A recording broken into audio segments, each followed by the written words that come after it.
What's going on, guys? Multiverse Corrupt here, doing another action figure review video, and today we are having a look at McFarlane Toys Mega Figure Killer Croc. So here's Killer Croc in his big old box, and I gotta say, first looking at him, he's absolutely gorgeous, he's menacing, he's monstrous. As for this box, guys, work with me here. I gotta work around the camera because I'm far back. This is as far as my reach can go. So as for the box, guys, as you can see, he has this massive open face window with DC Multiverse Killer Croc down here at the bottom. We have Killer Croc Batman Arkham Asylum here on the side with nothing really going on at the top, and this giant monstrous photo on the back of the box. I think it looks absolutely stunning, but nothing going on the side except for that. And here is for you barcode guys right there. As for all of that, guys, let's go ahead and rip him out of the package and see how big this figure really is. Born with a rare mutation that made his skin green and scaly and grew his body to grotesque proportions, Waylon Jones was raised by an abusive aunt and bullied relentlessly for his appearance. He briefly worked as a carnival freak under the name Killer Croc, but his misanthropy grew, as did his bestial nature, pushing him to a life of crime. As his physical condition and mental state deteriorate, Killer Croc becomes a more bestial foe, increasingly detached from humanity. So right here, guys, we have Killer Croc, aka Waylon Jones, out on the rotating turntable, and I think he looks absolutely disgusting. This figure is magnificent. I love this figure. I was so excited when McFarlane had announced that he was coming out with a Killer Croc. I, a long time ago, had it, the DC collectibles from Batman Arkham Origins. That figure is sadly no longer with us. It was a sad day for little old me. But to have a Killer Croc in my collection again makes me absolutely very happy.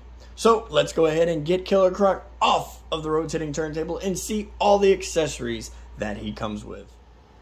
In terms of accessories, guys, this is all that Killer Croc comes with. He only comes with the famous McFarlane DC stand, and he comes with the trading card. I personally would have wanted more. I really love it when they come with exchangeable hands. Maybe give us 2 sets of the claw hands or even the fisted hands. But I guess we'll work with what we got. Hopefully, McFarlane, if you ever see this, I hope you do come out with another version of this where his mouth is open, having a more monstrous look. I do like the brooding look that we see in this photo here, but I think a mouth wide open, showing those teeth, I think that would have gone a long way. Here is the picture of Killer Croc from the, looks like the same concept art that was inside the game.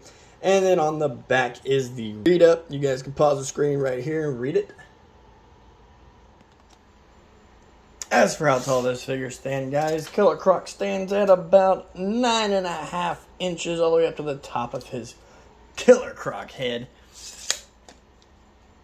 I am very grateful that this figure, I know it is labeled the Mega Figure, but I am very grateful that they did do the Mega Figures. If you were just giving me a Killer Croc that was 7 inches along with the rest of them, I personally would have felt like we would be getting robbed. But that's beside the point. He's 9.5 inches. He looks perfect. Let's check out his articulation. As for the articulation on this guy right here, bring him in close to make sure he's in focus. As for the articulation on this guy here, his head does do a full 360, but he does not really articulate up or down. When you go up, that's about as far as you're going to get. When you go down, that's as far as you want to get. As for tilt, there is no head tilt, but he does look, and he does look right-ish. Kind of have to make him turn along with it, but that kind of gives him more of a monster look, if you ask me. As for his arm and shoulder articulation, his arms do go out that far. No butterfly articulation, but he does rotate all the way around. As for his bicep, there is no bicep swivel, but his elbows is on a swivel, and he does have single jointed elbows. I found that very interesting. As for his hands, his wrists, they are on a wrist swivel and peg. As for the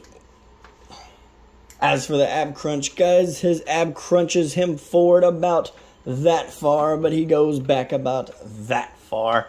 And he does have the McFarlane side to side, and he rotates all the way around with his ab as well. As for his waist joint, it also swivels all the way around. Can't forget about that.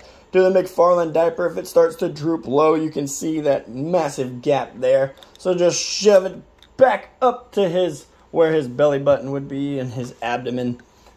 As for his leg articulation, his legs kick out about that far and they kick back about that far, suffering from the McFarlane diaper gap there. He does have double jointed knees. As for his foot articulation, his foot goes down about that much, goes up about that much. Toe articulation, and for whatever reason, I don't know why, McFarlane's toe articulation, for me personally, is too far back. I know his toes are here, and knowing that putting it there would not do it as much justice, but doing it halfway, the figure gets loose and mine start to fall over with or without the base. My Steppenwolf from Zack Snyder's Justice League is a big suspect when it comes to that aspect. So let's go ahead and get more figures out here and see how Killer Croc measures up to the rest of them. Here with the size comparison, guys, we have Killer Croc from Batman Arkham Asylum with Batman from Batman Arkham Asylum, and I think these two match up perfectly. And here, guys, is another Arkham Asylum figure, the Joker with Killer Croc, and not surprising at all, these two also match up perfectly. And of course, right here, guys, is McFarlane Toys Mega Figure Titan Joker, just towering over Killer Croc. Let me know down in the comments who would win in a fight, Killer Croc or Titan Joker. Alrighty, guys, and there you have it, another action figure review in the books. As for my review on this Killer Croc, I'm going to give him a 8.5 out of 10. I think this figure is beautiful. It is detailed from the scales down. It is absolutely gorgeous. But due to the lack of accessories, and he is a little fudgy on getting him to stand. Maybe that's just mine, but his toe joints are really loose. So without that stand, he just topples over. I try not to use the stands as much as I can, because I feel like they just take up a little bit extra space on my shelf. But I digress, guys. I love this figure. I love the Arkham series. Let me know down in the comments what order you place your Arkham game. Because for me, I know it's not a popular opinion, but I put Arkham Knight as my #1. But Arkham Asylum is my #2. So with all that said, guys, I really hope you enjoyed this video. If you did, leave a like, drop a comment on this video, hit that subscribe if you haven't already, and I will see you in the next video.